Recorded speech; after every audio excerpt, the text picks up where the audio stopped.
Motion. बोलिए, आपके लिहाज से रेस्ट क्या होता है? रेस्ट स्थिर अवस्था, जब किसी वस्तु की पोजीशन बदल नहीं रही होती है, वो अपनी जगह को छोड़ के इधर से उधर नहीं हिल रहा होता है, उस कंडीशन को क्या बोलते हैं? रेस्ट। और दूसरी चीज़ है मोशन। इसको डिफाइन कैसे करते हैं? The change in position of a body, the change in position. तीन शब्द याद रखना, एक तो change in position with respect to surrounding, with respect to surrounding, और तीसरा with the passage of time. समय के बीतने के साथ साथ अपने बाहर की वस्तुओं की अपेक्षा अगर कोई वस्तु पोजीशन को चेंज करती है तो उसको बोलते हैं motion, and that body is said to be in motion. एक बात बताओ मेरे को, हम बात कर रहे हैं कंसेप्ट ऑफ मोशन की, और कंसेप्ट के लिए यहाँ एक कंसेप्चुअल क्वेश्चन हमेशा यही पूछा जाता है कंसेप्ट ऑफ रेस्ट और मोशन के बारे में। कैन ए बॉडी, ध्यान से सुनना, be at rest as well as in motion same time, at a same time? Can a body, देखिए, can a body be at rest as well as in motion at same time? क्या ऐसा संभव है कि एक वस्तु चल भी रही है और रुकी हुई भी है? कब कब उदाहरण दो मेरे को। नहीं, चल मैंने कहा यस, मान लिया आपकी बात। कब? Yes, when we are moving in a bus, then we are rest as well as in motion. At each and every moment we are at rest as well as in motion. पृथ्वी चल रही है ना, हम लोग पृथ्वी के साथ चल रहे हैं। डिपेंड करता है हम रेस्ट में हैं या मोशन में। ये किससे कहा जाएगा?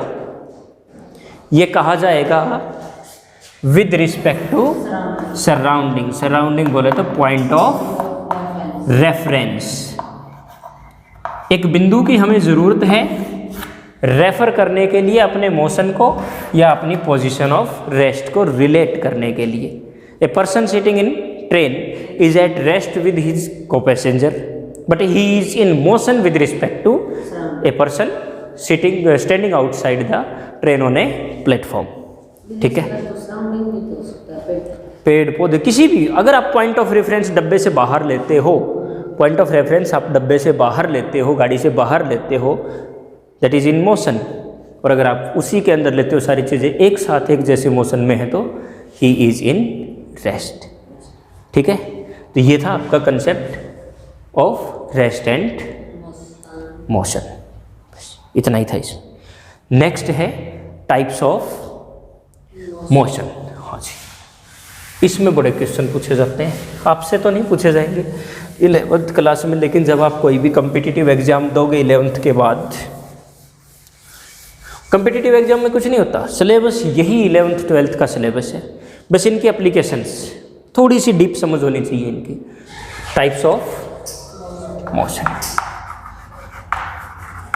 Types of motion.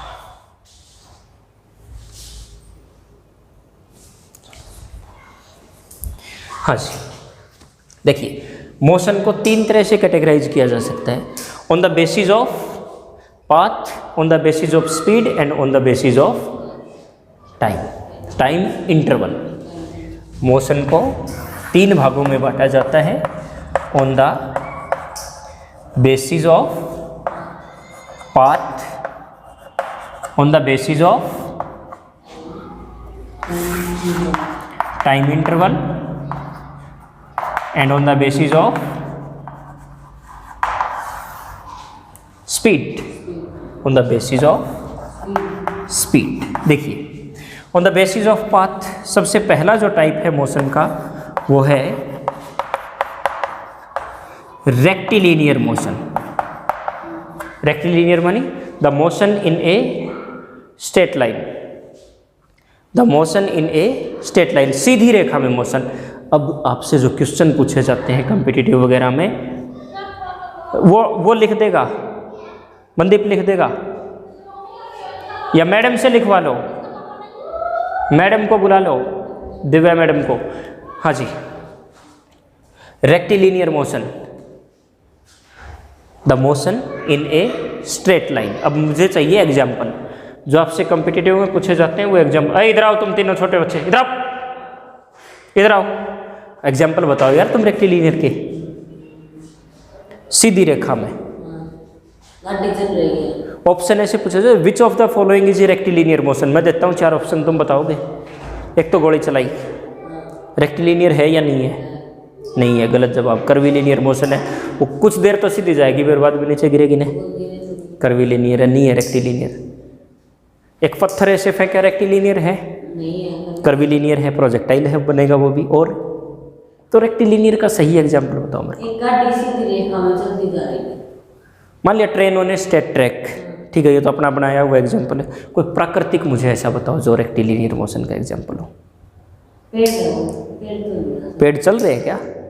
ऐसे तो कोई फौजी जैसे परेड करते हैं उससे में हाथ हिलाते हैं, दैट इज ऑल्सो रेक्टिलिनियर। जो परेड चलती है तो सारे फौजी एक लाइन में चलते हैं, that is also rectilinear motion. किसी भी एक फौजी का मोशन देखो, वो रेक्टिलिनियर परफॉर्म कर रहा है। या फिर नदी में सीधी रेखा में चलती हुई नाव, ये तो अपने बनाए हुए एग्जाम्पल है प्राकृतिक।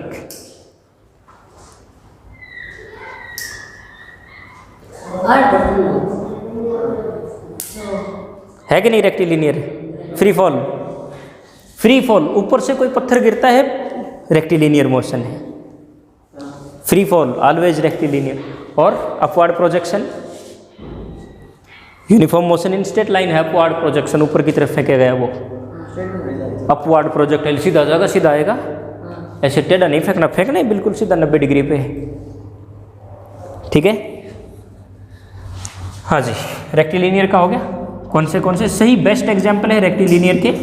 फ्री फॉल और अपवर्ड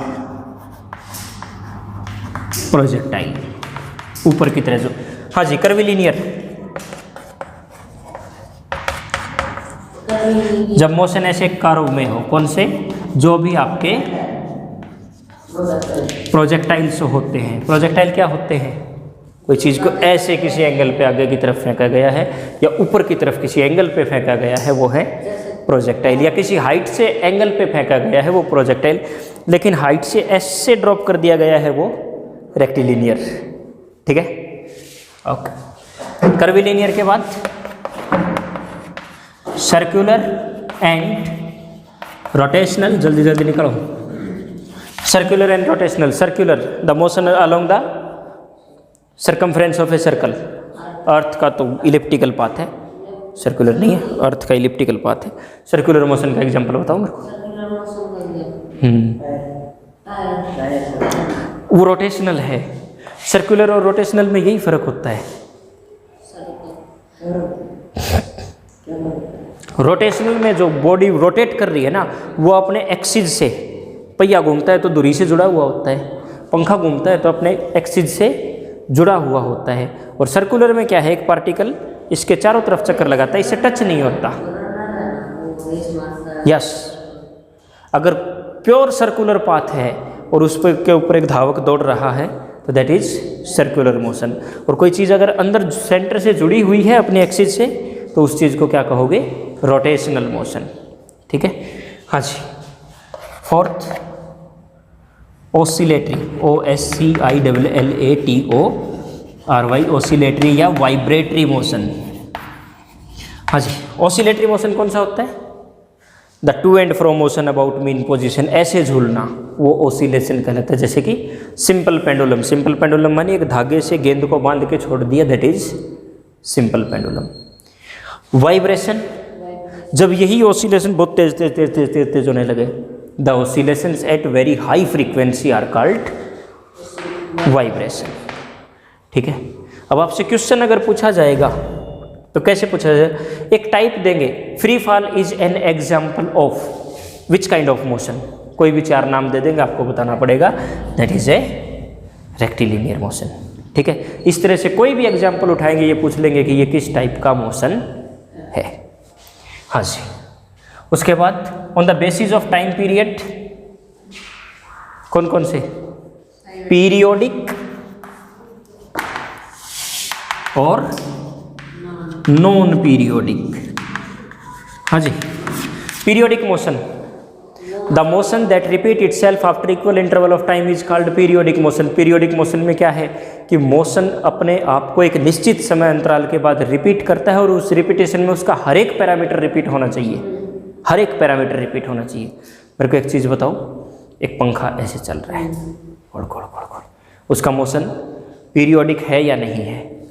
उस पे डिपेंड है। पंखा अगर एक ही स्पीड से चल रहा है तो उसका मोशन पीरियोडिक है, और अगर उसकी स्पीड चेंज हो रही है तो पीरियोडिक नहीं है। Motion of a simple pendulum under gravity only periodic है, ठीक है, एक निश्चित अंतराल के बाद उसकी हर एक चीज़, हर एक पैरामीटर रिपीट कर रहा है।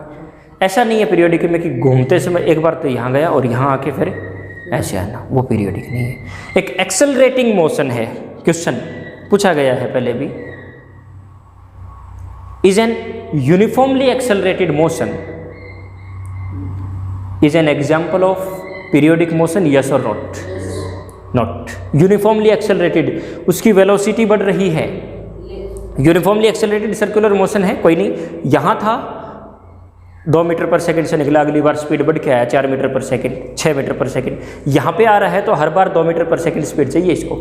तो यूनिफॉर्मली एक्सेलरेटेड मोशंस जो होते हैं, यूनिफॉर्मली एक्सेलरेटेड, एक्सेलरेशन कांस्टेंट माने कि velocity is changing with constant rate, ठीक है, ये चीज़। उसके बाद स्पीड पे यूनिफॉर्म और नॉन यूनिफॉर्म, नॉन यूनिफॉर्म के 2 part, uniformly accelerated and non uniformly accelerated. Uniform motion जिसकी speed constant ds by dt, speed क्या है? कांस्टेंट है, v is equal to constant, माने कि change in speed with respect to time is 0, बोले तो acceleration 0, जिसमें कोई एक्सेलरेशन नहीं हो रही वो यूनिफॉर्म मोशन है। यूनिफॉर्म मोशन की यही पहचान है कि उसकी स्पीड कांस्टेंट है, चेंज इन स्पीड नहीं है, तभी तो कांस्टेंट है, माने कि एक्सेलरेशन उसकी 0 है। 1 नंबर में एक क्वेश्चन पूछा जाता है, acceleration is 0 for which kind of motion? Uniform, uniformly accelerated, non uniform, both first and second, ठीक है। यूनिफॉर्मली एक्सेलरेटेड में एक्सेलरेशन कांस्टेंट है, क्या है? एक्सेलरेशन कांस्टेंट, माने कि change in acceleration, rate of change of acceleration 0 है यहाँ पे, ठीक है। और नॉन यूनिफॉर्म मोशन में rate of change of acceleration कोई ना कोई वैल्यू है, वेरिएबल है, कोई कांस्टेंट वैल्यू है, वो चेंज नहीं हो रहा। Rate of change of acceleration मतलब कि एक्सेलरेशन भी उसकी चेंज हो रही है, कभी वो तेज़ भाग रही है, कभी धीरे हो रही है, कभी तेज़ भाग रही है, कभी धीरे हो रही है। एक एग्जाम्पल बताओ, a rider moving on a bike from his home to school perform a motion of the following kinds. 4 option देता हूँ, इन चारों में से कौन सी तरह का मोशन वो करता है? Number 1 uniform motion, number 2 uniformly accelerated motion, number 3 non uniform motion, और number 4 periodic motion, sorry non uniformly accelerated motion, and 4th है पीरियोडिक मोशन। वो हमेशा हमेशा non uniformly accelerated motion perform करता है, क्योंकि रास्ते में कितने तो मोड़ आएंगे, ब्रेक कर भी आएंगे। हाँ जी, अब जितने भी टाइप ऑफ मोशन थे उसमें से आज हम जो चैप्टर पढ़ेंगे वो है uniform motion in straight line. फिर स्ट्रेट लाइन में हमें यूनिफॉर्मली एक्सेलरेटेड मोशन पढ़ना है, इससे अगला चैप्टर हमें मोशन इन ए प्लेन पढ़ना है, बस इसके आगे हमारा सर्कुलर मोशन भी आएगा। और लास्ट के चैप्टर्स में आपका पास 15-16 का जो चैप्टर है उसमें जाकर के क्या आएगा? Wave and vibration, oscillatory motion, यही 2-3 टाइप आपको मोशन के, मोशन इन प्लेन पढ़ेंगे ना बच्चे। 1D 2D 3D वहाँ थोड़ा सा बस इंट्रो करना है 3D का, तो कि 3D होता क्या है, पढ़ना 2D ही है। 4th डायमेंशन टाइम डायमेंशन होती है, उसके बारे में हम क्वांटम फिजिक्स में पढ़ते हैं, अभी नहीं पढ़ते। हाँ जी, uniform motion in straight line.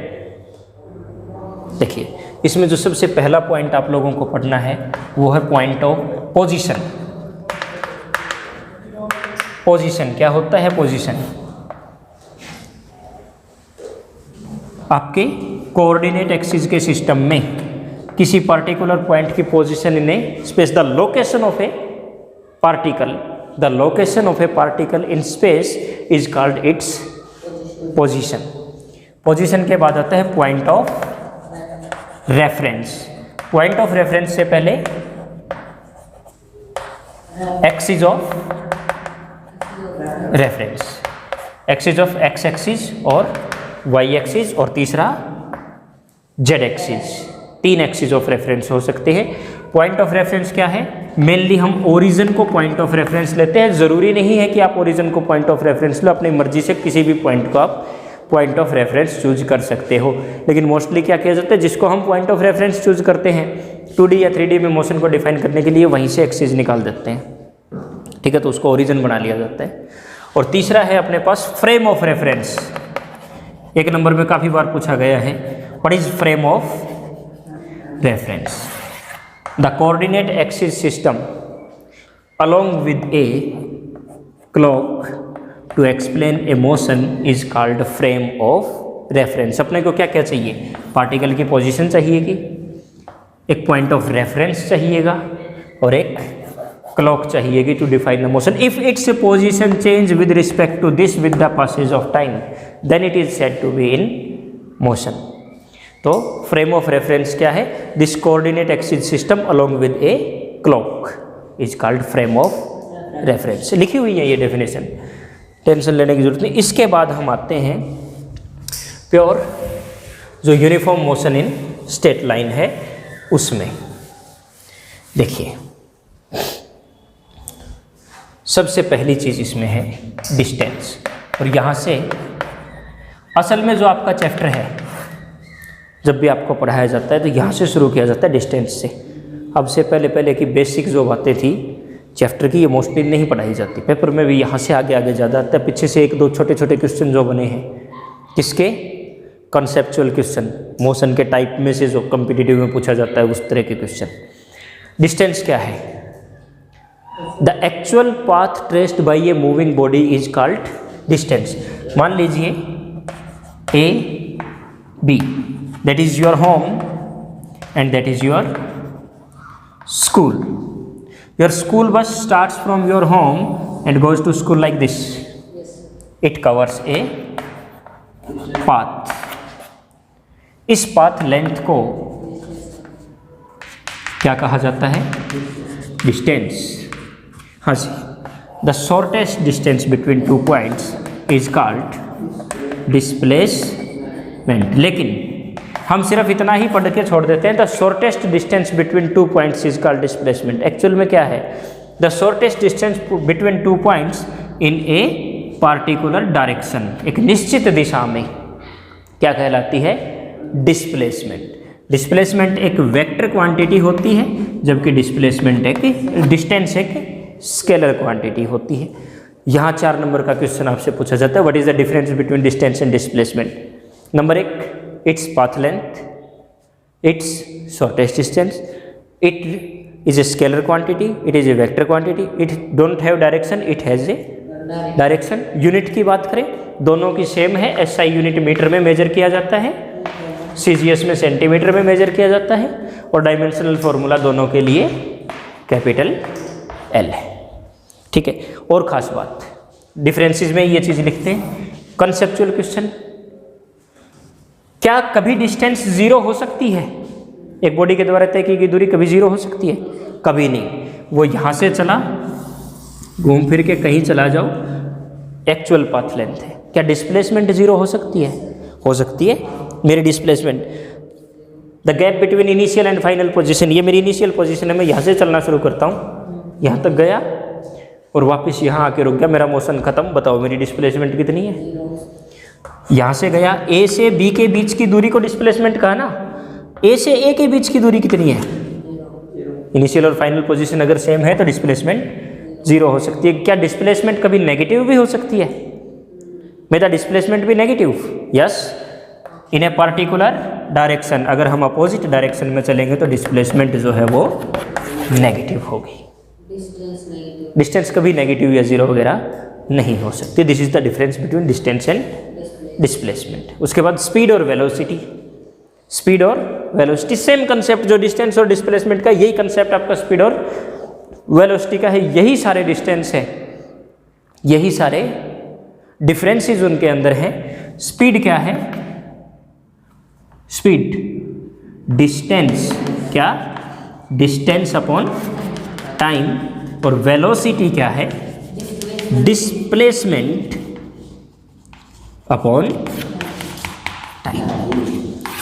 ठीक है जी। अब इसके बाद बात करते हैं जिसके टॉपिक पे आपके पास न्यूमेरिकल पूछे जाते हैं, type of speed. Type of speed समझ आया? तो वही सारे के सारे जो टाइप ऑफ स्पीड है वो टाइप ऑफ वेलोसिटी भी है। आपको सिर्फ क्या करना है, जहाँ पे डिस्टेंस शब्द लिखोगे वहाँ पे डिस्प्लेसमेंट लिखना है। ठीक है, देखिए uniform motion in straight line में हम पढ़ रहे हैं। Speed, change in position with respect to time. Change in position with respect to time माने कि distance divided by time. Speed क्या है? डिस्टेंस डिवाइडेड बाय टाइम, माने कि v is equal to S by T. सबसे पहला average speed.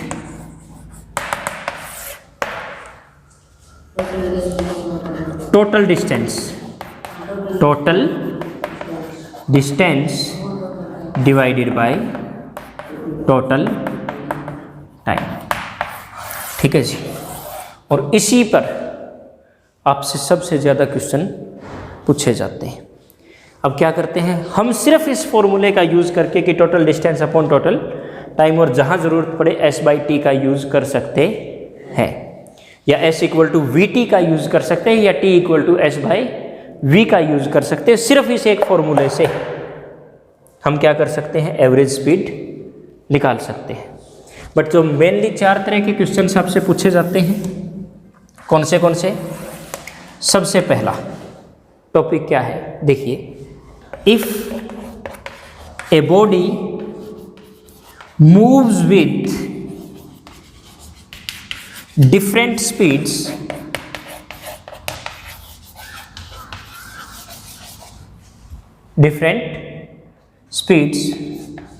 For number 1 different distances. देखिए समझिएगा इस चीज़ को कि जब एक बॉडी अलग अलग स्पीड से मूव करती है फॉर डिफरेंट डिस्टेंसेस। एग्जाम्पल क्या उठाते हैं कि a body is moving with velocity v1 for a distance x, v2 for a distance y, या फिर x1 x2 कह लो, v3 for a distance x3, v for a distance x4। Find the average speed. तो average speed के लिए हमारे पास क्या बचेगा, अगर डिफरेंट डिस्टेंसेस तय कर रही है, स्पीड्स कौन सी है, v1, v2, v3 और ऐसे ही vn, पता नहीं कितने इंटरवल बनाए, अलग अलग डिस्टेंसेस हर बार तय कर रही है, x1, x2, x3, xn। तो टाइम भी अलग अलग लेगी। टाइम है क्या, स्पीड अपॉन वेलोसिटी, तो टाइम भी अलग अलग लेगी। t1, t2, t3 और ऐसे tn, हर बार अलग टाइम लगे। और एक चीज़ हमें पता है कि t1 equal to distance upon velocity, t2 is equal to second distance upon second velocity and so on.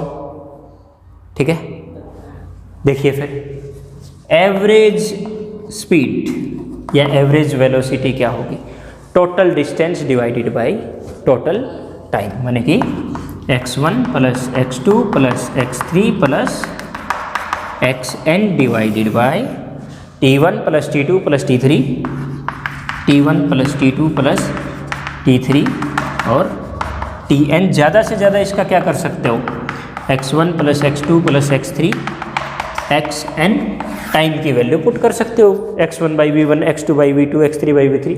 अगर सिर्फ ये दो ही चीज़ें दी हुई हों, टाइम ना दिया हुआ हो, तो उस केस में हम क्या कर सकते हैं, इसकी वैल्यू पुट कर सकते हैं direct, x1 by v1 plus x2 by v2 and so on plus xn by vn।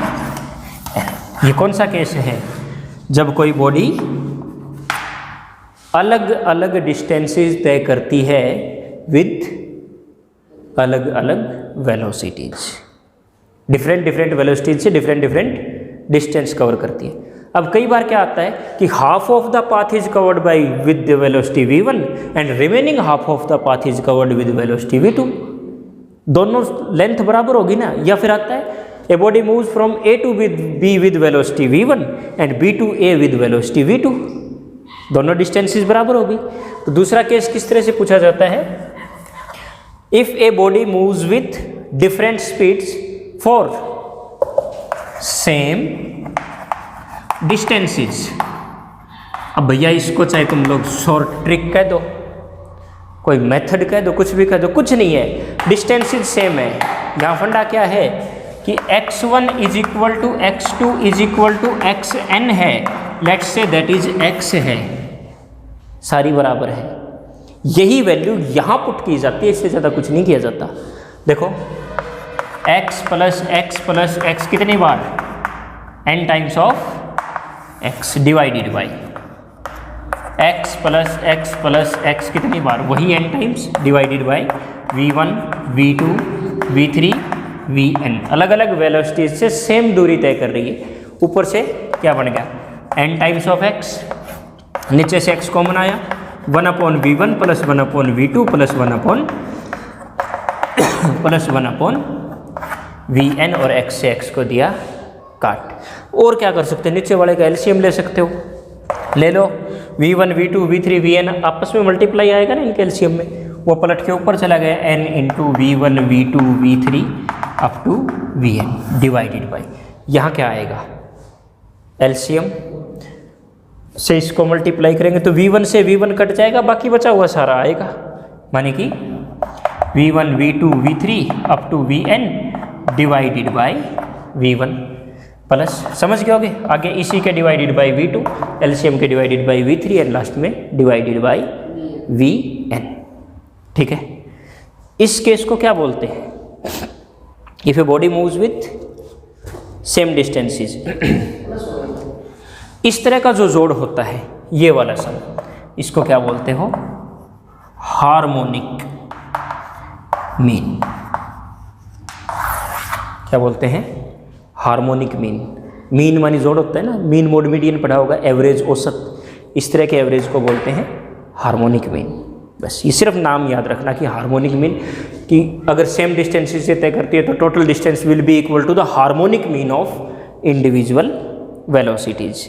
अब इसमें एक चीज़ और है, इसके भी स्पेशल केस है, पेपर में जो पूछा जाएगा ना, तो क्या करेंगे, सिर्फ दो velocity they the, moving A distance x/2, half of distance with velocity u and half of distance with velocity v, बराबर डिस्टेंस, या फिर दे देंगे 1/3 of the distance with u, remaining 1/3 with v and last 1/3 with u v w।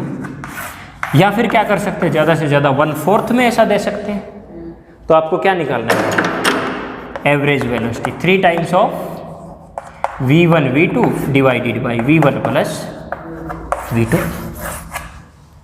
ये question, ये फॉर्मूले लिखे हो तो 3 टाइम्स 2 टाइम्स, 2 बार था ना v1 v2, अब 3 हैं तो v1 v2 v3 3 times divided by v1 v2 plus v2 v3 plus v3 v1। एक बार इनमें से v3 कट गया, एक बार v2 कट गया और एक बार v1 कट गया। ठीक है, और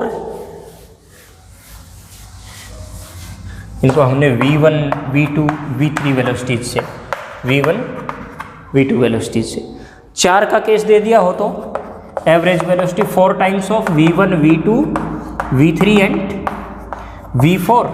एक बार V1 कट जाएगा बटे V1 आएगा ना, एक बार V2 कटेगा, एक बार V3 कटेगा, एक बार V4 कटेगा।